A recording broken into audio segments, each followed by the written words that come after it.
Посмотрите, какой он получился внутри. Пышный, мягкий и такой нежный. А готовится этот пирог очень просто, буквально из самых обычных продуктов. Всем ассаляму алейкум, добро пожаловать на мой канал. Давайте готовить вместе. В миску разбиваю одно яйцо, добавляю щепотку соли и 1 стакан сахара. Стакан у меня объемом 200 миллилитров. Все хорошо перемешиваю венчиком. Если хотите, можно воспользоваться миксером. Пока вы смотрите это видео, напишите в комментариях, из какой страны или города вы меня смотрите.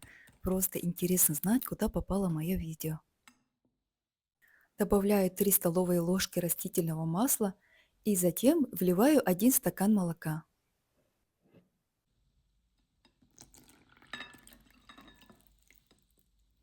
Еще раз все хорошо перемешиваю.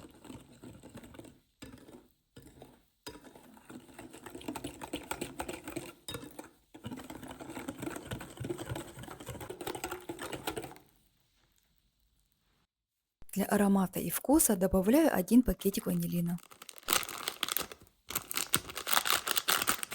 Теперь беру сито и просеиваю в миску 2 стакана муки вместе с 1 чайной ложкой разрыхлителя.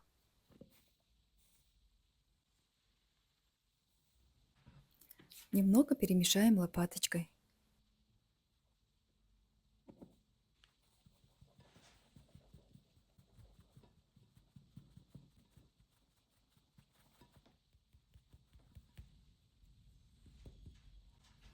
Далее хорошо перемешивая тесто до однородного состояния, чтобы не осталось комочков.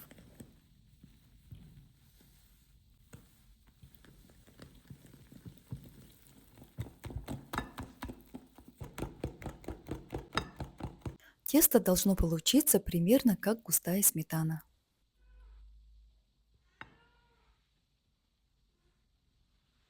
Подготовим форму. Форма у меня прямоугольная, размер 17 на 29,5 сантиметров. Смазываю ее небольшим количеством растительного масла. По желанию можно застелить дно пергаментом. Переливаю тесто в форму.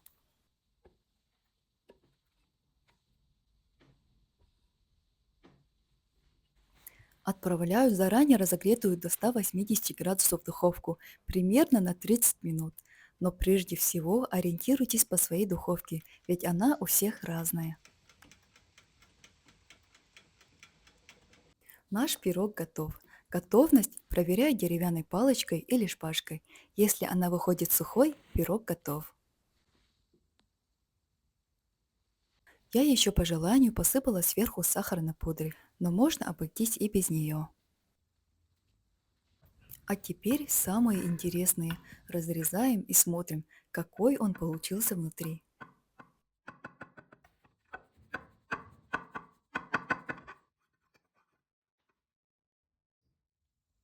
Посмотрите, какой пышный и мягкий, прямо как губка. Кладу кусочек на тарелку. Давайте попробуем.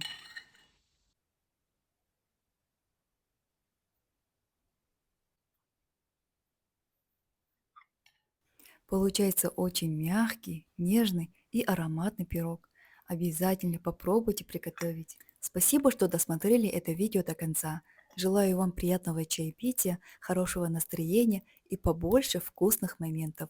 Берегите себя и до новых рецептов. Ассаляму алейкум.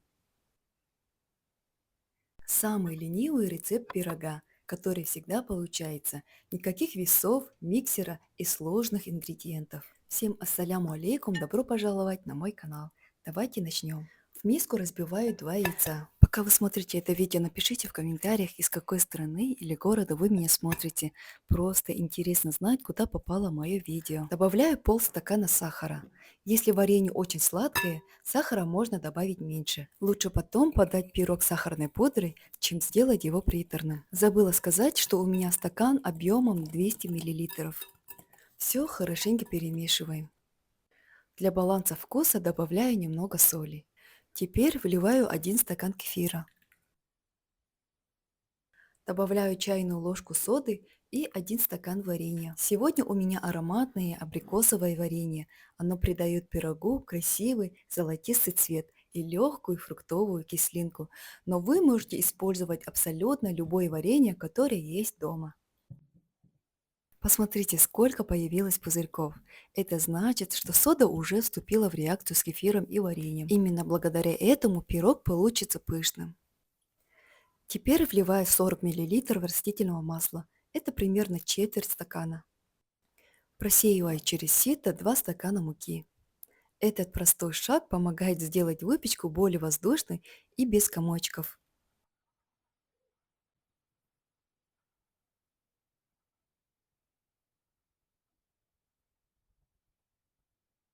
Теперь все хорошо перемешиваем. Тесто должно получиться по консистенции, как густая сметана, но обязательно ориентируйтесь на свою муку.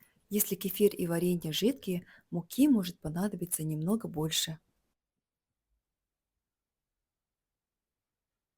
Наше тесто готово, теперь подготовим форму. У меня сегодня прямоугольная, объемом 17 на 29,5 сантиметров. Форму смазываю маслом. При желании можно застелить ее пергаментом. Переливаю тесто и отправляю в заранее разогретую духовку при 180 градусов примерно на 35 или 40 минут. Пирог у меня был готов уже через 35 минут. Наш пирог готов. Готовность обязательно проверяем деревянной шпажкой. Она должна выходить сухой. После остывания пирог немного опал, но ничего страшного. В конце по желанию посыпаем сахарной пудрой, нарезаем и подаем к чаю.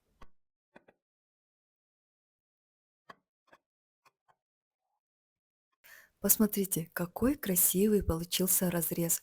Пирог очень мягкий, воздушный и влажный. И что особенно приятно, даже на следующий день он остается таким же нежным.